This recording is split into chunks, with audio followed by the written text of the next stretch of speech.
그리스도 안에 감추어진 지혜와 지식을 얻는 솔로몬의 지혜. 예언의 두 산봉우리. 세대주의를 배우는 그 첫 시작점일 겁니다. 킹제임스 성경신학교 한승용 교수의 강의로 공부합니다. 네, 제육과 예언의 두 산봉우리예요. 초림의 산봉우리, 재림의 산봉우리인데,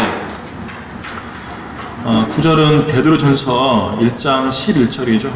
반복됩니다.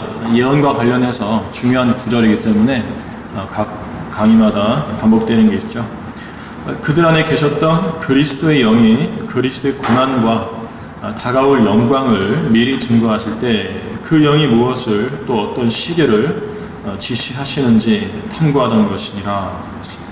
자, 그리스도의 고난과 다가올 영광을 이제 미리 증거하시는데 그걸 정확히 알지 못하고 증거했다는 거예요. 자, 72페이지 보시면 참된 예언이 될 수 있는 조건이 있어요. 저기 히터입니까? 에어컨입니까? 난방이요? 네. 여기는 찬바람이 불어가지고. 자, 1번 성경을 알기 위해서는 성경의 예언을 연구해야 하는데, 자, 가르금 보시면 성경의 3분의 2 이상이 모형과 상징 또는 직접적인 진술로 이루어진 예언들이고요. 구약의 예언의 2분의 1 이상과 신약의 대부분이 아직 일어나지 않은 미래의 사건들을 예언하고 있어요. 그래서 예언을 모르면 성경을 모르는 게 돼요. 예언도 모르면서 성경 가르치면 그 사람은 성경교사 아니에요. 그러니까 후천년주의, 무천년주의자들은 거기에서는 성경교사가 나올 수가 없어요. 그들은 성경을 모르는 사람들이에요. 베드로후서 1장 19절도요. 베드로가 이렇게 기록했죠. 우리에게 더 확실한 예언의 말씀이 있으니 날이 새어 샛별이 너희 마음에 떠오르기까지 너희가 어두운 곳에서 빛나는 빛에 주의하듯 이 예언의 말씀에 주의하는 것이 잘하는 것이라. 이 예언의 말씀에 주의하라고 그랬어요. 주의해야죠. 그래서 성경의 예언은 미래의 역사를 확실히 비춰주는 빛이고 죄로 어두운 세상을 헤쳐나갈 수 있게 해주는 탐조등이에요. 성경의 예언을 알면 우리의 앞날이 어떻게 될 것인지를 크게 그림을 그려볼 수가 있죠. 그래서 시대적 상황을 분별하고 그리스도인으로서 합당한 삶을 살 수가 있어요. 2번요. 참된 예언이 될 수 있는 조건들은 첫 번째는 성취되기 이전에 알려져 있어야 돼요. 이미 다 일이 벌어지고 난 다음에 내 그럴 줄 알았다니까. 그런 식으로 말하면 안 되는 거예요. 성취되기 전에 미리 알려져 있어야 하는 거고. 2번에 보면은 예언은 모든 인간의 예견을 능가한다. 사람들이 알 수 있는 수준의 예언은 예언이 될 수가 없죠. 하나님으로부터 온 예언이라 볼 수 없어요. 3번 아주 상세해야 돼요. 아주 상세. 두루뭉술하게 해놓고 예언이라 하면 안 됩니다. 자, 단순히 메시아가 오실 거야 라고 말하는 게 아니라 그분이 베들레헴에서 오실 거야. 그리고 남자를 모르는 한 처녀에게서 태어나실 거야. 이런 식으로 아주 자세하고 구체적으로 말해야 참된 예언이 될 수가 있어요. 자, 4번 보시면은 선지자 자신이나 그 예언에 관심이 있는 어떤 사람도 그 예언을 스스로 성취시킬 수 없도록 하기 위해 예언이 공표된 때와 성취되는 때 사이에 충분한 시간적 간격이 있어야 한다. 예언한 사람이 다 죽죠. 다 죽어버리는 거죠. 그들이 성취시킬 수가 없어요. 충분한 시간적 간격이 있어야 하는 거예요.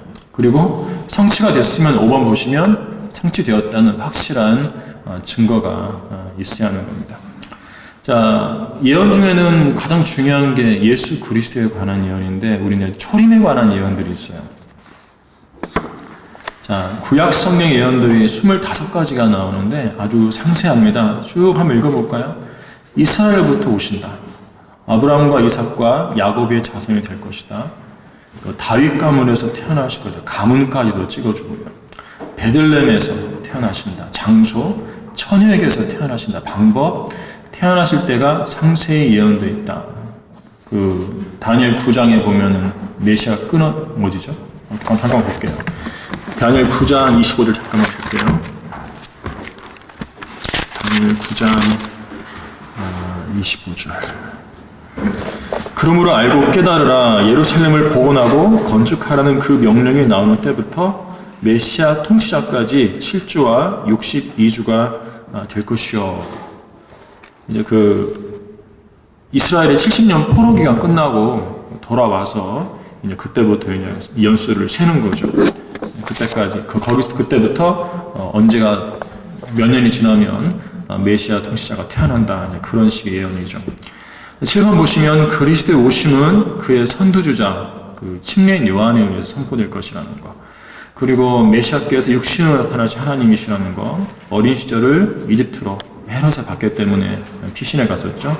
이집트에서 보내시라는 거, 내 아들을 이집트에서 불러냈다라는 그런 호세아 11장 1절 예언이 있죠. 또 고난을 받고 속죄를 이루실 것이다, 이런 것들 다 이룰 수 없어요. 또 나귀 새끼까지 언급이 됩니다. 나귀 새끼 타고 예루살렘 입성하시는 거.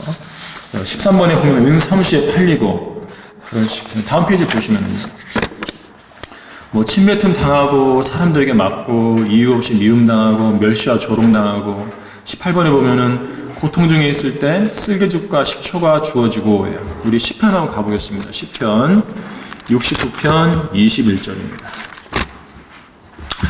자, 그들이 또 쓸개즙을 나의 음식물로 내게 주었으며 내 갈증에 나로 식초를 마시도록 주었나이다. 쓸개즙, 식초. 주님께서는 초림 때 물이 필요하실 때 물을 못 마셨어요. 그 사마리아 여인 구령하실 때도 우물가에서 물을 못 마셨어요. 이야기하다가 다 지나가 버렸죠. 십자가에서도 목마르신데요, 물이 배달이 안 되고 쓸개즙, 식초가 배달이 되죠. 그렇게 사셨어요. 쓸개즙, 식초, 음료까지도 이렇게 다 정확하게 상세하게 예언이 되죠. 또 19절은 이제 그분의 뼈가 부러지지 않는다는 거 성취가 됐고, 그분의 옷을 나눠 갖게 제비 뽑는다. 우리 한번 시편 22편 18절 보겠습니다. 시편 22편 18절. 그들이 그들 가운데서 내 겉옷을 나누고 내 속옷을 제비 뽑나이다. 실제로 십자가 밑에서 병사들이 속옷을 제비 뽑았죠. 왜 제비 뽑았어요? 통으로 만들어서 비싼 거였어요. 찢어갖고 나는 못 가져요. 한 사람만 가져가야 돼요. 자, 그 다음에 태어나시기 전에 기록된 말씀들을 죽음의 고통 가운데 하실 거라서, 이것은 뭐냐면 나의 하나님 어찌하여 나를 버리셨나이까, 그 말씀이죠. 또 범죄자와 함께 죽고 두 옆에 두 강도가 있었죠. 그분을 배반한 값을 유다가 던지고 가서 자살하니까 그것으로 토유장의 밭을 샀는데 스가랴에서 예언되어 있고요. 또 부자의 무덤, 아리마대 요셉, 부자의 무덤에 장사되고 또 죽은 자들로부터 일으켜지시는데, 우리 이사야 53장 9절 한번 가볼게요. 이사야 53장 9절. 53장 9절. 53장은 예수 그리스도의 그 고난에 대한 예언인데, 자, 그가 악한 자들과 더불어 자기의 무덤을 마련하였으며 그의 죽음을 부자와 함께 하였으니 라고 되어 있어요. 부자. 이런 구약의 선지자 예언 가운데 죽음을 부자와 연관시키는 이런 상세한 명까지 있는 거예요. 그의 죽음을 부자와 함께 하였으니라고 했죠. 또 죽은 자들로부터 일으켜주시다는 것은 시편 16편에 나오는데, 이것도 보겠습니다. 시편 16편 10절이고요. 사도행전 2장에서 베드로가 이스라엘 사람들한테 주님의 부활을 증거할 때 이 다윗의 시를 인용을 했어요. 시편 16편 10절을 보시면, 자, 이는 주께서 내 혼을 지옥에 버려두지 아니하시며 주의 거룩하신 분으로 썩어짐을 보지 않게 하실 것임이니이다. 혼이 지옥까지 가셨죠. 근데 지옥에서 나오셨고, 또 썩어짐을 보지 않게 하신다. 몸이 썩지 않은 거죠. 부활하셨으니까 부활까지 이렇게 예언이 됐어요. 그래서 결론적으로 이제 2번에 보면은요, 예수 그리스도에 관한 구약의 예언들은 모두 성취되기 전에 알려졌었고요. 모든 인간의 예견을 능가했고, 또 아주 상세했고, 공표된 때와 성취되는 때 사이에 충분한 시간적 간격이 있었죠. 수백 년의 간격이 있었고, 또 그 성취에 대한 확실한 증거가 있었어요. 초림 때 사람들은 다 봤죠. 그것을. 자, 1번. 예수님께서 그분의 죽음을 슬퍼하며 엠마오로 가고 있던 두 제자에게 자신에 관한 예언이 성취되었다는 것을 알려주셨는데, 어떤 방법으로 하셨냐면 성경을 펼치고 하신 거예요. 그 자리에서. 밑에 그 누가복음 24장 27절 있죠. 모세와 모든 선지자들로부터 시작하여 자신에 관하여 모든 성경에 있는 것들을 그들에게 설명하시더라. 히터 틀어주세요. 끄셨나요 혹시? 네. 재채기 하시면 이제 감기 걸리는 거니까 빨리 틀어주세요. 자, 모든 성경에 있는 것들을 그들에게 설명을 하신 거예요.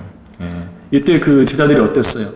나중에 하는 이야기가 그분이 성경을 펼쳐서 설명해 줄 때 마음이 뜨겁지 아니하더냐 그랬잖아요. 예수님에 관한 예언들 성취된 걸 알려주실 때 마음이 뜨거워진 거예요. 그래서 이제 그 맨 아래 보면은요, 구약 성경을 통해서 구체적으로 확인을 한 겁니다.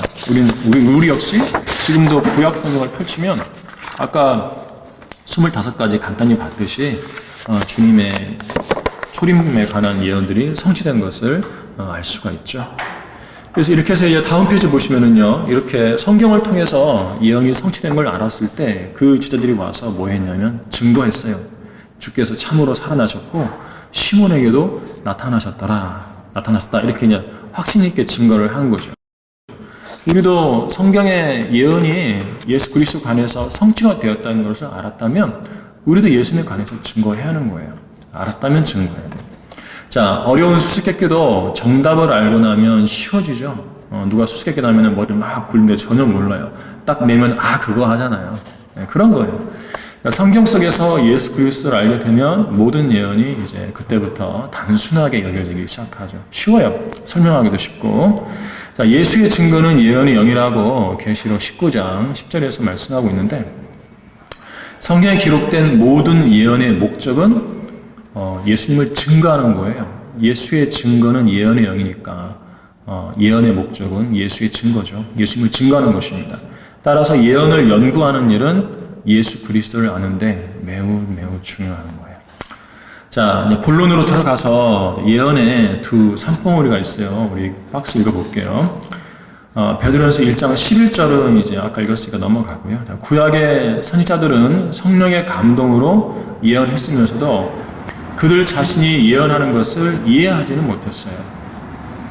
그들은 메시아에 대한 모든 예언이 초림이라는 한 시기에 모두 이루어질 것으로 믿었는데 그들에게는 초림과 재림이 모두 한 시점으로 보였기 때문인 거예요.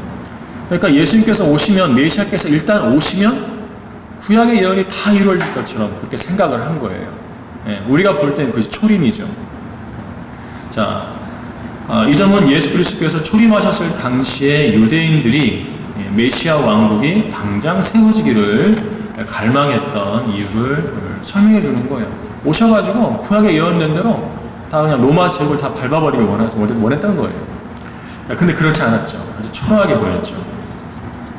그들은 메시아의 고난과 다가올 영광, 십자가와 면류관 사이에 끼어있는 교회 시대를 알지 못했던 것인데, 선지자들은 그 예언들을 몇 개의 산봉우리들로 보고서 그 산봉우리들이 한데 모여있는 것으로 생각을 한 거예요. 이에 반해 우리 그리스도인들에게는 초림과 재림이라는 두 봉우리 사이에 2000년이라는 시간적 간격이 존재한다는 것이 계시가 됐어요. 성령님께서 오셔가지고 우리에게 알려주신 거죠. 모든 진리로 인도하신 거예요. 우리 다음 페이지 76페이지를 보시면 클라레스 라킨의 그림을 갖다 붙여놨습니다. 우리가 이제 옆에서 보니까 다 보이죠. 초림이 보이고 재림이 보여요. 산봉우리가 두 개라는 것을. 그런데 선지자 입장에서 이렇게 보면은 봉우리가 하나인 거예요. 하나만 보여요. 하나만. 선지자들이 본 시각은 초림의 봉우리나 재림의 봉우리나 같아요. 베들레헴에서 태어나는 거 쭉 가가지고 갈보리 십자가, 적그리스도, 올리브산 위에 그 재림하시는 거, 왕국, 새 땅까지 그냥 다 한 번에 다 이루어진 것처럼 다 보이는 건데, 이것을 이제 가로로 펼쳐서 보니까 서로 분리된 사건들이라는 거죠. 중간에 교회의 골짜기라는 큰 골짜기가 있어요.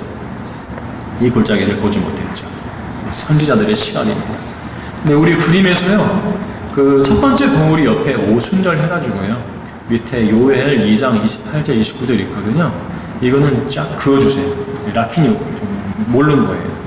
럭한 목사님이 사도행전 주석에 보면 이 그 사도 베드로가 요엘서를 인용을 했어요. 보면 요엘서 인용하는데 이제 일반적으로 요엘서의 그 모든 육체에 그 주님의 영을 부어 주신다는 그것이 오순절날 성취되는 것처럼 해석을 해요.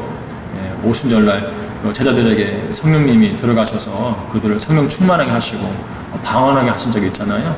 그때 요엘의 예언이 성취된 것처럼 해석을 하는데 그렇지 않고 베드로는 왕국의 관점으로서 아까 배웠듯이 왕국의 관점으로서 요엘서의 예언을 인용한 것일 뿐이에요. 그래서 이 라킨의 그림에서 요엘서 이 부분은 지워주시고요. 한번 볼게요. 요엘서를. 요엘서 호세아 다음에 있죠. 요엘서 2장 28절 29절이죠. 자, 그 후에 내가 내 영을 모든 육체 위에 부으리라 했어요. 오순절 성령 강림 때 사도행전 2장에서 하나님의 영이 모든 육체 위에 부어졌습니까? 아니죠. 주님의 제자들에게만 부어진 거예요.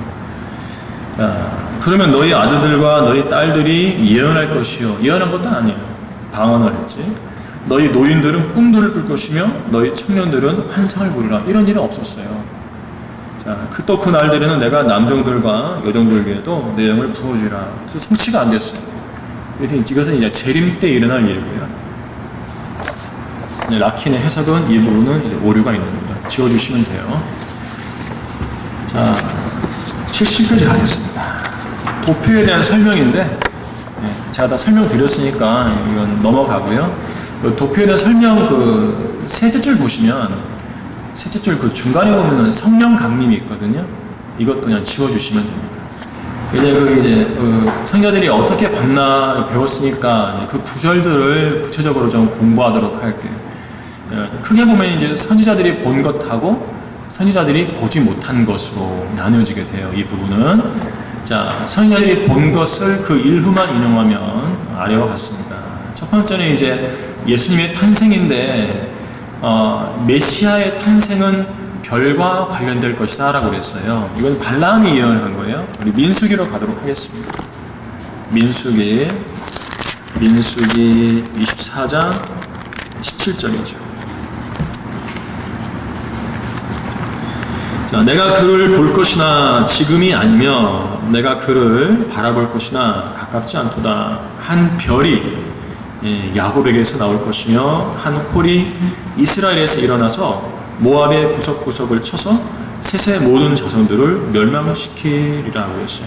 자, 이 구절에서 별은 이제 그 마태복음에 보면 2장에 동방의 현자들이 별을 보고 찾아왔다고 그랬잖아요. 바로 그 별이에요. 근데 이제 이 별 고딕체로 되어 있기 때문에 예수 그리스도의 이름이고, 이제 이 고딕체로 된 별이신 예수님이 탄생하실 때 현자들이 별을 보고 왔기 때문에 그렇게 연결을 시킬 수가 있죠. 럭한 목사님 어떤 책에서는 동방의 현자들이 보고 온 그 별은 그 주의 천사다라고 이렇게 이제 해석을 해놓으신 부분도 있어요. 천사가 아닌 별이 천사를 상징하기 때문에. 그래서 어쨌거나 이 한 별이 야곱에서 나오는 것은 초림이에요. 초림이고, 한 홀, 왕의 홀이죠. 예수님이 왕으로 오시는 때는 이제 초림 때 왕으로 오셨다고 거부당하셨죠. 이제 왕으로 오시는 때는 재림 때예요. 한 홀이 이스라엘에서 일어나서 모압의 구석구석을 쳐서 실제로 칩니다. 셋의 모든 자손들을 멸망시키라. 이건 재림 때 있을 일이에요. 보니까 이 예언이 한 구절 안에 별도 있고 홀도 있어요. 초림도 있고 재림도 있죠. 선지자들이 볼 때는 그냥 한번 오시면 이게 다 이루어질 것처럼 이렇게 생각을 한다 이거예요. 하나의 산봉우리처럼 보이는데 옆에서 봤더니 두 개의 산봉이라는 거죠. 네, 이렇게. 이 콤마가 있어요. 일어나서 하면 콤마가 있어요. 콤마 하나로 초림과 재림이 나뉘죠. 중간에 교회에서 끼어 있고, 이것도 그런 구절 중에 하나예요. 자, 2번 보면은 이제 그 한 처녀가 임신하여 하나님의 아들을 낳을 것이라고 그랬죠. 우리 이사야로 가볼게요. 이사야 7장 14절. 이사야 7장 14절입니다. 7장 14절 그러므로 주께서 친히 한 표적을 너희에게 주시리라. 한 처녀가 임신하여 한 아들을 낳으리니 그의 이름을 임마누엘이라 하리라. 처녀가 임신하는 건 불가능하죠. 이걸 못 믿으니까 변개시켜버렸어요. 뭐라고? 젊은 여인이, 여자가 젊은 여인, 젊다고 처녀인 건 아니죠. 젊어도 혼인해가지고 남자를 알 수가 있어요. 변개시켜버려요. 아주 중요한 예언인데 처녀가 임신하여 한 아들을 낳는데 그의 이름을 임마누엘이에요. 임마누엘은 우리와 함께 하시는 하나님인데 처녀가 임신해서 하나님의 아들을 낳는다 이거죠. 하나님께서 처녀의 몸을 통해서 사람으로 오시는 게 예언된 거죠. 그대로 이루어졌죠. 마태복음 1장 23절에서 그 예언 성취에 대해서 인용을 했죠. 3번에 보면 메시아께서는 다윗의 씨로서 오시는데요. 예레미야 23장 5절 전반부예요. 주가 말하노라 보라 그 날들이 오리니 내가 다윗에게 한 의로운 가지를 일으키리니라고 그랬어요. 다윗의 자손으로 오시는 거죠. 그래서 마태복음 1장 1절에서는 다윗의 아들이요 아브라함의 아들인 예수 그리스도의 세대에 관한 책이라 이렇게 되죠. 주님은 다윗의 아들로 오신 거죠. 4번 보면은 메시아께서는 베들레헴에서 유대인의 왕으로서 태어나실 것이다. 이 부분을 인용해 놨습니다. 미카서 5장 2절이죠. 페이지가 넘어가죠. 그러나 너 베들레헴 에프라타야. 베들레헴이라는 지역 이름이 있고 장소. 네가 비록 유다의 수천 가운데서 작을지라도 이스라엘을 통치할 자가 왕이죠. 너로부터 내게로 나오리라. 그의 나오심은 예로부터요 영원부터였느니라. 영원전부터 존재하셨던 하나님께서 베들레헴에서 이스라엘을 통치할 왕으로서 태어나실 것이라는 예언이 미카서 5장 2절이죠. 근데 그 마태복음 옆에 그 마태복음 참조구절로 2장 2절 있는데 이거 말고요 2장 8, 9절로 좀 붙여주세요. 이건 좀 실수가 좀 있어요. 2장 8, 9절. 자, 2번 보겠습니다. 자, 예수님의 사역인데 지금 아까는 이제 방금 전까지는 예수님의 탄생에 대한 봉우리를 좀 보았어요. 두 번째는 예수님의 사역인데 첫 번째가 이제 이사야 61장 1, 2절 A예요. 주 하나님의 영이 내게 임하셨으니 이는 주께서 내게 기름을 부으사 온유한 자에게 기쁜 소식들을 전파하게 하셨습니다. 그가 나를 보내심은 마음이 상한 사람들을 싸매고 포로된 자에게 자유를, 갇힌 자에게 감옥이 열림을 선포하며 주의 기뻐 받으신 해를 선포하고 라고 되어 있어요. 근데 이사야 61장 1, 2절은 여기서 안 끝나거든요. 한번 펴볼게요. 이사야서 61장 1, 2절. 제가 오늘 강의하다가 몸을 이렇게 기울이잖아요. 기대자님 이해해주세요. 지금 기울이 좀 딸려가지고 그래요. 61장 1, 2절.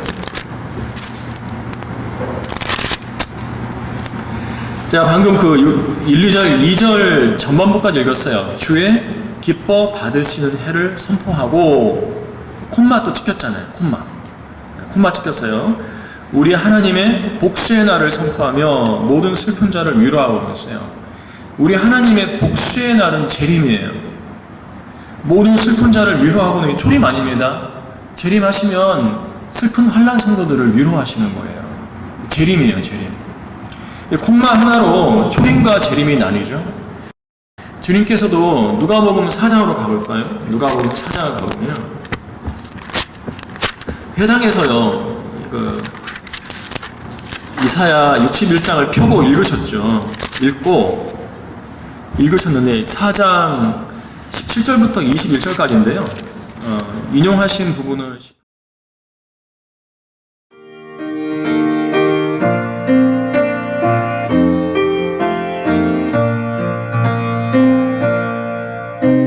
복음과 진리를 전하는 방송 KBS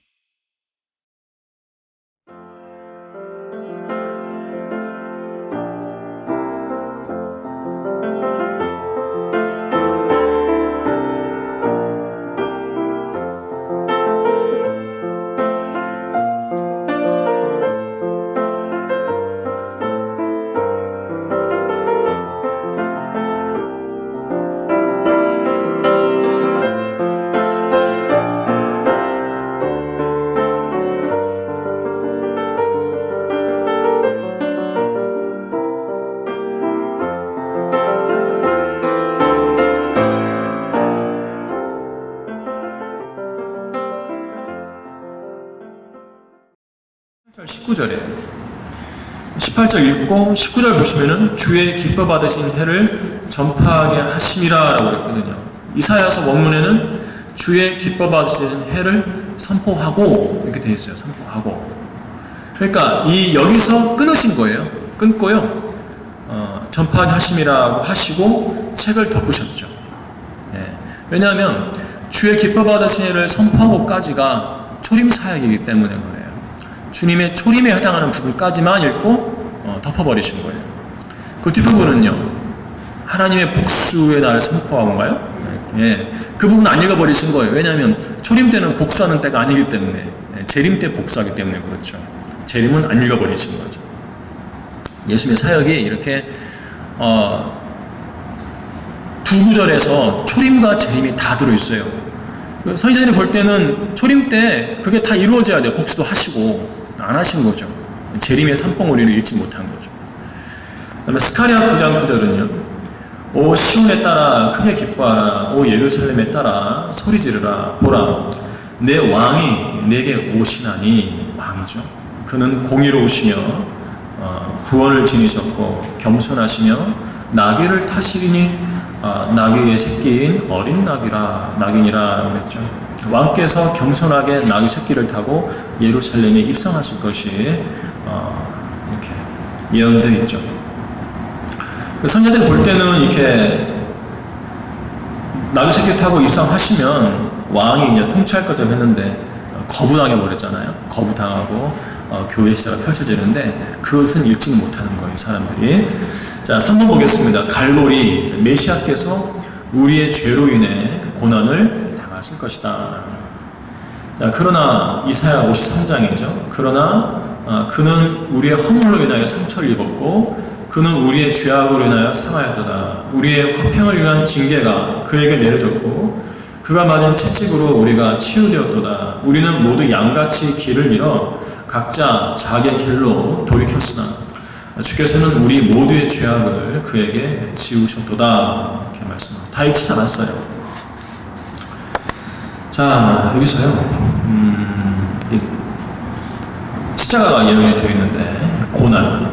그러니까 선지자들이 한 예언 가운데는 그리스도의 고난도 있고 다가올 영광도 있어요. 이것이 한 시기에 이루어질 것처럼 그 사람들에게는 보였다는 거죠. 예, 중간에 끼인 교회 신을 못 읽었다. 자, 여기까지가 첫 번째 봉우리예요. 초림의 봉우리죠. 예, 초림의 봉우리. 이제 우리 이제 공부할 내용은 두 번째 봉우리인데 이것은 이제 재림과 관련된 봉우리예요. 적그리스도까지 보이는 거죠. 자, 적그리스도 하나님을 대적하여 모독하는 말을 하는 짐승이 등장하여 3년 반 동안 성도들을 괴롭힐 것이고 통치자들 중에 통치자에 의해 부서질 것이라는 예언이죠. 이것도 초림 때 이루어질 것처럼 생각을 했는데 우리 다니엘 한번 가보겠습니다. 다니엘 7장이죠. 다니엘 7장. 예언을 공부하는 것은 성경 공부에 있어서 아주 중요하다. 다니엘 7장 19절부터 27절인데요. 적그리스도 관련된 내용이거든요. 넷째 짐승, 무서운 짐승이요. 21절에서는 뿔이 나오죠. 뿔.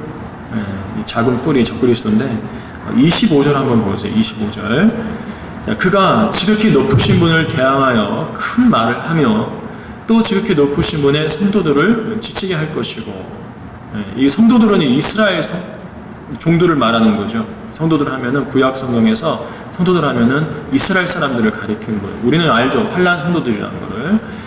지극히 높으신 분의 성도들을 지치게 할 것이고 또 때와 법을 변경시키려고 생각할 것이라. 그들 성도들이요. 그들은 그의 손에 주어져서 한 때와 두 때와 반 때를 지내리라. 한 때와 두 때 반 때 많이 읽어서 어디서요? 그렇죠. 요한계시록에 나오죠. 후삼년 반 기간을 나타내죠. 요한계시록을 하니까 다니엘이 해석이 되는 거예요. 자, 그래서 이렇게 이제 성도들을 괴롭히는데 환난 성도들을 이제 박해하죠. 그런데 그 8장 가보면은요, 8장 25절 가면 예수님에 의해서 부서지는데 이번 과정에서 예수님의 이름이 통치자라고 계속 나오고 있죠. 그 다니엘 8장 25절 가보세요. 그의 지혜를 통하여 그가 자기 손에 기술을 늘려서 자기 마음속에 자신을 높이고 평화로 많은 것을 멸하리라. 평화를 앞세워서, 사람들이 원하는 게 평화니까 평화를 앞세워서 사람들을 죽이는 거예요. 자, 그는 또한 통치자들 중에 통치자를 대적하여 설 것이나 그가 사람의 손에 의하지 않고 부서지게 되리라. 통치자들 중에 통치자, 고딕체로 되어 있으니까 예수님이세요. 예수님을 대적하죠. 그리스도를 대적하니까 적그리스도 아니겠어요. 그렇죠. 그런데 그가 부서지는데 사람의 손에 의해서 부서지는 것이 아니라 이 예수님에 의해서, 통치자들 중에 통치자에 의해서 부서지게 되죠. 머리가 부서지게 되죠. 재림 때. 이런 걸 읽을 수가 있어요. 자, 그 다음에 5번 보면은 재림인데, 적그리스도 지나서 재림. 자, 1번 하나님께서 이스라엘을 위해 복수하실 것이고 그분의 백성을 슬픔에서 위로하실 겁니다. 아까 읽었죠? 이사야 61장 1, 2절 읽었고 2절 후반부 우리 하나님의 복수의 날을 선포하며 모든 슬픈 자를 위로하고, 한 구절 안에는 재림이라고 했어요. 누가복음 4장에서 주님께서 읽기를 중단하셨던 곳 뒷부분이죠. 2번 메시아께서 올리브 산 위에 서시면 그 산이 둘로 갈라져 옮겨질 것이다. 한번 볼게요. 왜 갈라질까요? 이유 없이 왜 그러셨을까요? 이유를 알려드릴게요. 누가복음 스가랴 14장 4절 보세요. 자, 그의 발이 그 날에 예루살렘 앞 동편에 있는 올리브 산 위에 서시리니, 올리브 산은 그 중간이 동쪽과 서쪽으로 갈라져 매우 큰 골짜기가 생길 것이며 산의 절반은 북쪽으로, 산의 절반은 남쪽으로 옮겨지리라. 자, 우리 칠판 잠깐만 보세요. 이게 예루살렘이 동쪽인데요. 동문이 있어요. 동문이 있는데 큰 산이 있어요. 올리브산이 있습니다. 올리브산이 절반으로, 잠깐만요. 4절에서 그 중간이 동쪽과 서쪽으로 갈라진다고 했어요. 갈라지고 하나는 남쪽으로, 하나는 북쪽으로 이동을 해요. 그러면 어떻게 되냐면은 반쪽 절반은 남쪽으로 가고 반쪽 절반은 북쪽으로 가는 거예요. 이렇게 되겠죠.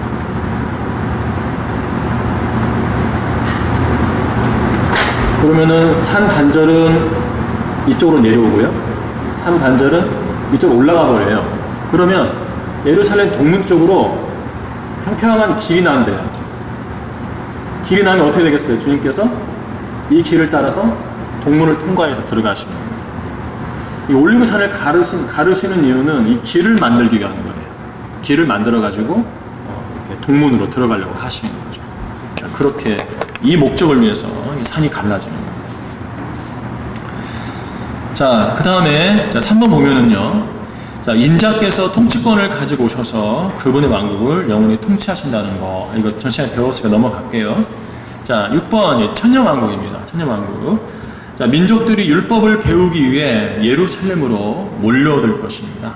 자, 이게 이제 이사야서 2장에 인용되어 있죠. 2장 2, 3절에 마지막 날들에 주의 전의 산이 산들의 정상에 세워질 것이요.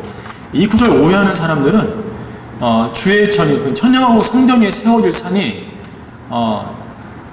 재림 때에는 세상에 있는 모든 산보다도 높다라고 생각을 하는 거예요. 럭하 목사님은 아니라고 하는 거예요. 상식적으로 생각을 한번 해보세요. 민족들이 이제 예루살렘으로 와야 하는데, 주님께 경배드려 와야 하는데 에베레스트 산처럼 높아버리면 어떻게 되겠어요? 성전 그 산이 어떻게 올라가요 거기를? 럭하 목사님은 이거는 영적으로 보자는 거죠. 영적 위치가 가장 높은 산이 된다, 그런 의미가 된다는 거죠. 자, 주의 전의 산이 산들의 정상에 세워질 것이요 작은 산들 위에 높아지리니 모든 민족들이 그곳으로 몰려들 것이라. 다들 배낭 메고 에베레스트산 올라가요? 말이 안 돼요. 자, 많은 백성이 가며 말하기를 너희는 오라, 우리가 주의 산에 야곱의 하나님의 전에 올라가자. 그리하면 그가 그의 길을 우리에게 가르치실 것이며 우리는 그의 길에서 행하리니 이는 율법이 시온에서 나오며 주의 말씀은 예루살렘으로부터 나올 것임이라 하리라. 이제 천년왕국 때는 민족들이 예루살렘 그 전에 계신 주님께 가서 율법을 배운다는 거죠. 그분의 말씀을 배우는 거예요. 미카서 4장 1, 2절도 같은 내용이에요. 똑같은 구절입니다. 자, 2번. 메시아께서 거하시는 예루살렘은 이제 진리의 성읍이라 불려요. 계시록에 가면은요, 계시록에 가면 계시록 11장에 예루살렘의 이름이 있어요. 소돔과 이집트라고 불려요. 대환란 때. 왜요? 소돔처럼 사니까 사람들이 음란하게 음행을 벌이고, 이집트 세상처럼 사니까. 그런데 이제 유대인들이 대환란을 거쳐서 정결케 되면 천년 왕국 때에는 예루살렘이 진리의 성읍이라고 불려요. 더 이상 소돔과 이집트라고 불리지 않아요. 진리의 성읍이라고 불리고요. 또 시온산은 거룩한 산이라고 불리면서 그 성읍이 장수하는 사람들로 채워지게 됩니다. 스가랴서 8장 가볼까요? 예루살렘에 노인들이 있다는 거죠. 스가랴서 8장 3, 4절. 8장 3, 4절. 자, 주가 이같이 말하노라. 내가 시온으로 돌아와서 재림이죠. 예루살렘 가운데 거하리라. 예루살렘은 진리의 성읍이라 불리겠고 만군의 주의 산은 거룩한 산이라 불리리라. 만군의 주가 이같이 말하노라. 예루살렘의 거리들은 여전히 늙은 남자들과 늙은 여자들이 살 것이며 사람마다 나이 많음으로 인하여 손에 지팡이를 잡을 것이라. 아니야, 장수하는 그런 성읍이 되는 거죠. 이제 스가랴서에 여러 구절 나옵니다. 3번에 보면은 예루살렘에서는 말방울들과 솥까지도 거룩하게 여겨지고 주의 집에는 함족이 사라질 것이다. 14장 가볼게요. 14장. 예루살렘에는 모든 것이 다 거룩해지는 거예요. 우리 주님께서 땅에 내려와 계시기 때문에. 스가랴 14장 20절 보시면은요, 그 날에는 말들의 방울들 위에 주께 거룩함이 있을 것이요. 말방울이 별거예요? 말방울까지도 주께 거룩함이라고 글자가 새겨져 있는 거예요. 자, 주의 집에 있는 솥들에도 주의 제단 앞에 있는 대접들과 같게 되리라. 솥이 주의 집에 있는 솥이 제단 앞에 대접과 같은 급으로 다뤄진다는 거죠. 정녕 예루살렘과 유다에 있는 모든 솥이 만군의 주께 거룩함이 될 것이요. 각 가정집에 있는 솥까지도 주님께 거룩함이 된다는 거죠. 얼마나 거룩해지면 그 성읍이에요. 대단하죠? 자, 희생제를 드린 자들이 모두 와서 솥들을 가져다가 거기에 삶으리라. 또 그 날에는 만군의 주의 집에 가나안인이 더 이상 있지 아니하리라. 그 함족이 더 이상 성전에 있지 못하는 거죠. 지금 시온산에는 함족이 들어와 있어요. 모슬렘에 모스크 세워져 있잖아요. 황금 사원이요. 아랍인들이 이제 더 이상 있지 못해요. 단대 쫓아버립니다. 주님께 재림하시면은. 자, 그런 것들이 예언되어 있어요. 4번, 솔로몬의 성전보다 영광이 더 큰 성전이 세워질 것이다. 아까 학계 2장에서 읽었어요. 나중집이 먼저집보다 영광이 더 클 것이라고. 자, 5번, 적그리스도로부터 구원을 받은 이스라엘의 병자가 사라질 것이고 만물이 아담의 타락 이전으로 회복됩니다. 이사야 35장 4절부터 6절이죠. 두려워하는 마음을 가진 자들에게 말하라. 강건하라. 두려워 말라. 보라, 너희 하나님이 복수하러 오시며 하나님이 보응하시리니 그가 오시어 너희를 구원하실 것이라. 너희가 누구예요? 이스라엘이에요. 이스라엘을 구원하러 오시는 거예요. 적그리스도로부터. 그때 소경의 눈이 뜨이며 귀머거리의 귀가 뚫리리라. 이렇게 질병이 고쳐지는 것을 말씀하고 있어요. 자, 물론 이제 천년왕국 때는 이제 사람들이 장수하게 되겠지만 병도 다 고침받고 1차적으로는 이제 그것이 이스라엘 민족으로부터 시작되는 것으로 보여지는 거죠. 자, 6번 보시면은요, 형제 이스라엘을 박해한 죄 때문에 에돔 땅은 그 전체가 불못으로 변하게 돼요. 여기서 이제 이 시간에 오바다를 공부할 수는 없고요. 이제 느부갓네살이 이제 바빌론 군대를 이끌고 유다를 공격해 들어왔을 때 에돔 사람들이 와가지고 유다 사람들을 붙잡아서 느부갓네살에게 넘겨줬어요. 그리고 이제 자기 형제들이 붙잡혀 갈 때 에돔 사람들이 예루살렘으로 들어가서 도둑질해 와요. 형제의 물건을. 하나님이 그 죄를 간과하지 않고 갚아주시는데 재림 때 그 에돔 땅이 불못이 되는 거예요. 불못이. 그것이 이제 이사야 34장에 기록되어 있습니다. 한번 볼까요? 이사야 34장. 자, 5절부터 이제 10절인데,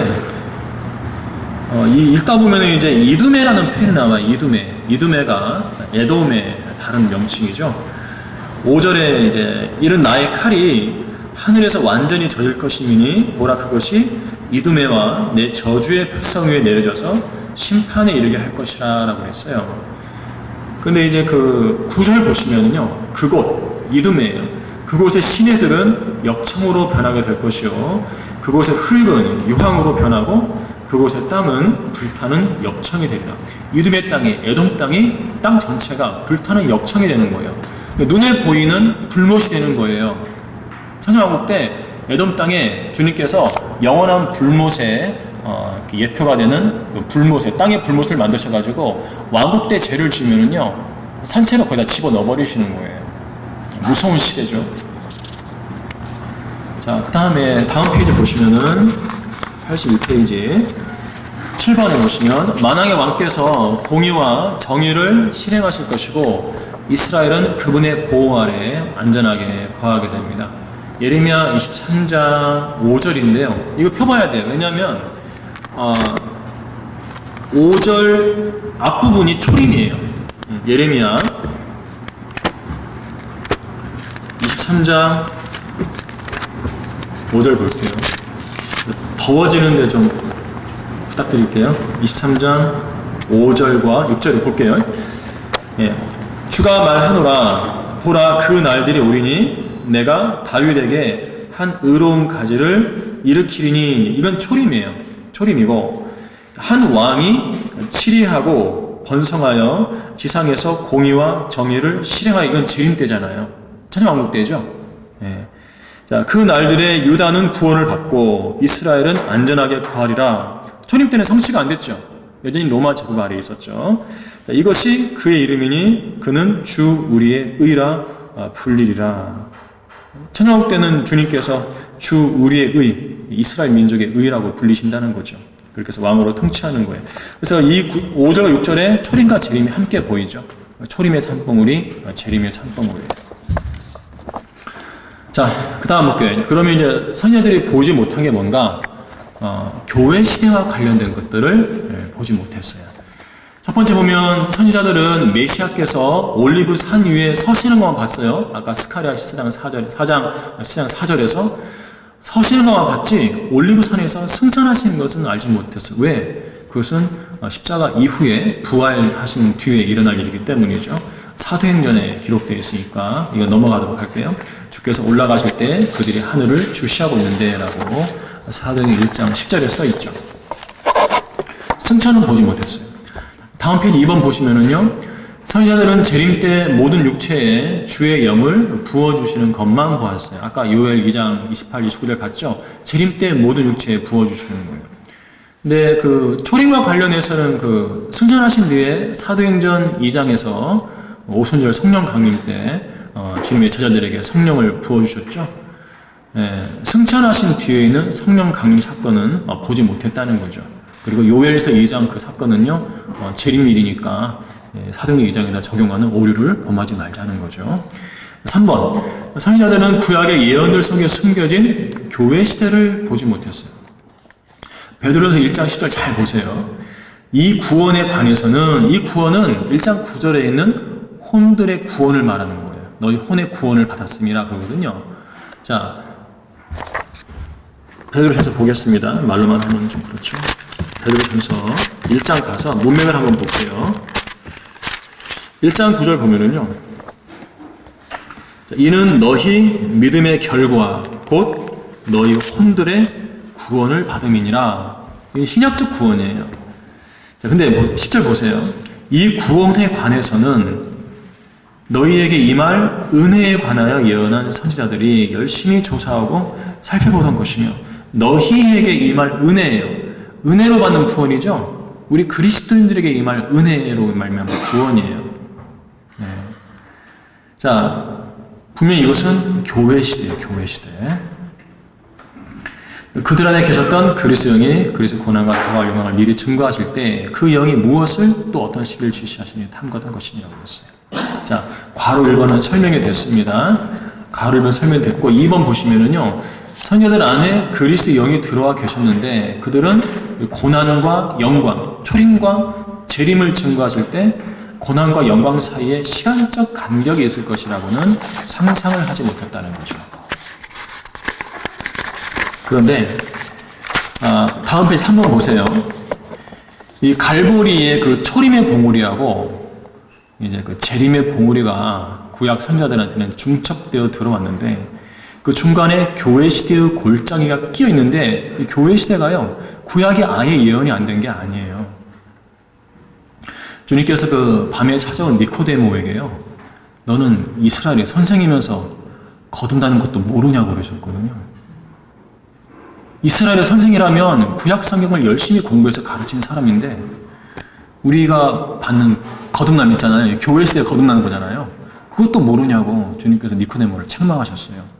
어떤 구절을 두고 말씀하신 거냐면 이 시편 22편 30절 31절하고요. 이사야 53장 10절인데 십자가를 통해 태어나고 그리스도의 의를 선포하는 한 세대에 대해서 예언이 되어 있어요. 볼게요. 시편 가볼게요. 시편 22편 30절 32절 31절입니다. 30절 보시면은요. 22편 30절 한 씨가 나와요. 한 씨가 그를 섬길 것이요 그것이 주께 한 세대로 여겨지리라. 세대, 교회 시대의 세대를 말하는 거죠. 그들이 와서 태어날 백성 우리예요. 한 씨가 태어나는 거죠. 교회죠. 태어날 백성을 위한 그의 의.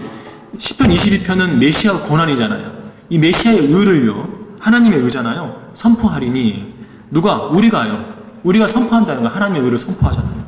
이는 그가 이것을 행하셨습니다. 22편에서 고난당한 메시아께서 한 씨를 낳아요.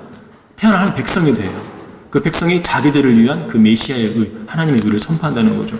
이 씨의 태어남에 대해서요, 이사야로 가볼게요. 이사야 53장 10절입니다. 이사야 53장하고 시편 22편은 메시아의 고난이에요. 그때 씨가 태어난다고 말하고 있어요. 두 성경에서 다. 자, 이사야 53장 10절 보시면은요. 그를 상하게 하는 것이 주를 기쁘시게 할게 주께서 그를 고난에 두셨도다. 주께서 그의 혼을 속죄 제물로 만드실 때 십자가죠. 그가 자신의 씨를 버리니요. 여기까지 읽을게요. 씨를 낳는다는 거죠. 한 세대 교회가 태어난다는 거죠. 십자가를 통해서. 디모데 보고 넌 이것도 모르냐고 하시는 거예요. 씨가 태어난다는 것은 영이 거듭나가지고 한 세대가 시작되는 걸 말하는 것이거든요. 새로운 세대. 그걸 책망하시는 거예요. 이 교회 시대가 이렇게 성경에 감춰져 있는데 구약 선지자들은 읽지 못한 거죠. 교회 시대 곧 하나님의 은혜의 경륜은 사도 바울에 와서야 계시된 거예요. 4번 보겠습니다. 선지자들은 교회 시대 끝에 있을 휴거도 보지 못했죠. 네. 데살로니가서 4장 16, 17절 읽지 않고 넘어가도록 할게요. 자, 고린도전서 15절도 나오고요. 자, 여기까지 했고 복습 문제 풀도록 하겠습니다.